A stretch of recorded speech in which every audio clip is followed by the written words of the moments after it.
the ANC support in their heartland continues to plummet, and it's the DA who are picking up the votes.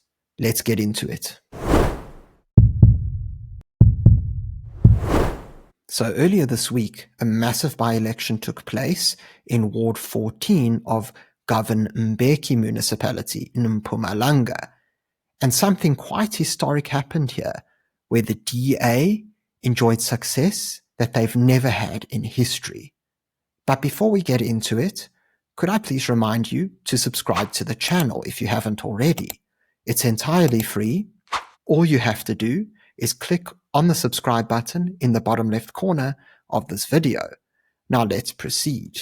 So to provide some context before we dive into our analysis, Ward 14 is a part of the Governor Mbeki municipality in Mpumalanga. So this specific ward is located in Mpumalanga, which is the largest township in Secunda. Now, what's quite notable about this township is that it is almost entirely black and half of the township is Zulu speaking.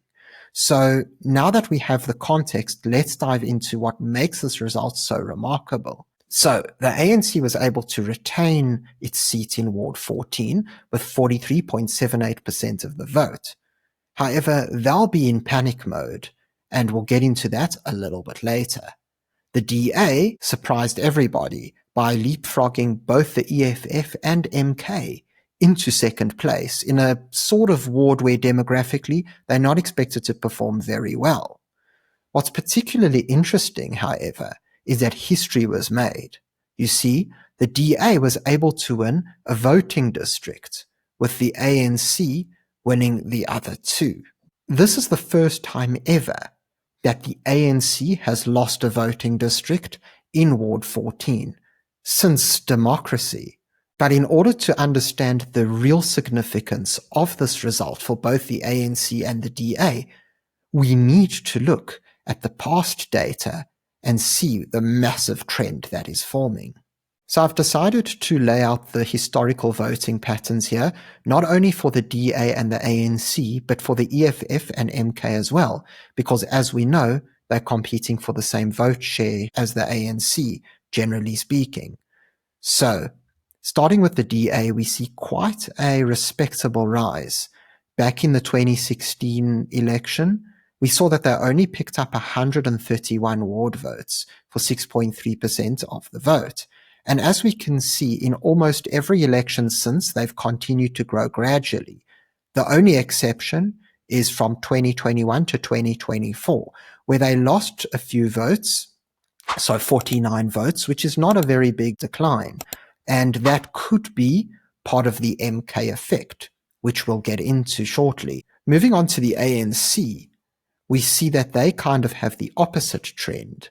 So in 2016 to 2019, they grew their support, but this is understandable because in general elections, such as 2019, you expect a much higher voter turnout than in local elections. So there's no real surprise here. In 2021, we saw their support collapse almost in half. And then in 2024, they picked up again, which again, as we explained, voter turnout generally increases in general elections, so it's not really much of a shock. They did still do pretty well to turn out their voters in 2025 in the by-election with 904 votes. But again, they're just a shadow of their former selves if we look back at 2016 and 2019. Moving on to the EFF, they have historically been the second-placed party in Ward 14. In 2016, we see that they got 531 votes, which is about a quarter of the vote. They declined in 2019, which is interesting given that it was a general election. And in 2021, we saw them pretty much collapse their vote with only 273 votes. And so they've effectively halved their support base here. In 2024, their votes picked up, which again is understandable due to a higher voter turnout.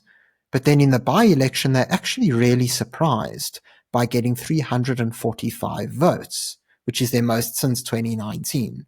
And yet again, this is going to be a result of what I call the MK effect. So, what is the MK effect? As we know, the MK party only contested their first election last year in the 2024 general elections. Here we saw them pick up 707 votes in Ward 14 for 30.8% of the vote. This made them the second largest party in the ward. But in this by-election, they completely collapsed. They only got 209 votes, and so they came in fourth behind the ANC, the EFF, and even the DA. And so it seems that they were just completely disorganized and didn't really run much of an election campaign leading up to this by-election. If we take a look at the graph here, the data is quite telling. We see that the ANC are on a gradual decline. Sure, they've had certain spikes, such as in 2024 and in 2019, but again, that's simply because more voters turn out for general elections. The EFF has also suffered quite a massive decline over the years, although not as big as the ANC. They do seem to be stabilizing their support levels at the moment, but again, very little prospects of growth are showing. And as we can see with the MK, they burst onto the scene in 2014, overtaking both the EFF and the DA, yet completely collapsed in this latest by-election. And so all of a sudden, they seem to be out of the picture. The only party with substantial, consistent growth, however, is the DA. As we can see, they spiked in support in 2021. They lost a little bit in 2024, and this could be due to the MK bursting onto the scene and exciting a lot of voters. But then in 2025, in the by-election, they completely exceeded expectations. They got the most voters they've ever gotten in Ward 14, despite by-elections usually having a smaller turnout. They also won their first ever voting district in Ward 14, and so history was really made here. And when we zoom out and we look at the entirety of Mpumalanga, we see a very interesting trend, which is that the DA seem to be making inroads with township voters who are predominantly black. In another recent by-election in Mpumalanga, we saw a similar result where the DA actually won the ward off the ANC. If you're interested in seeing my video on this historic result, please click on the link above.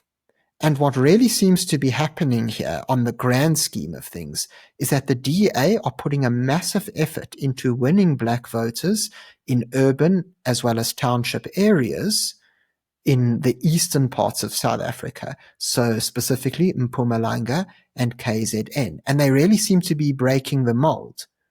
Historically, we expect voters who leave the ANC to head to parties such as the MK and the EFF, but all of a sudden, it seems that many of these voters, particularly those who might be more centrist or even conservative, are heading to the DA.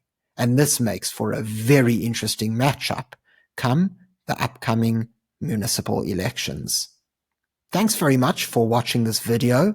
If you found it insightful, please remember to give it a thumbs up and subscribe to the channel for more content. Until next time, I'm Matthew Cohen, and this is the Power Pod.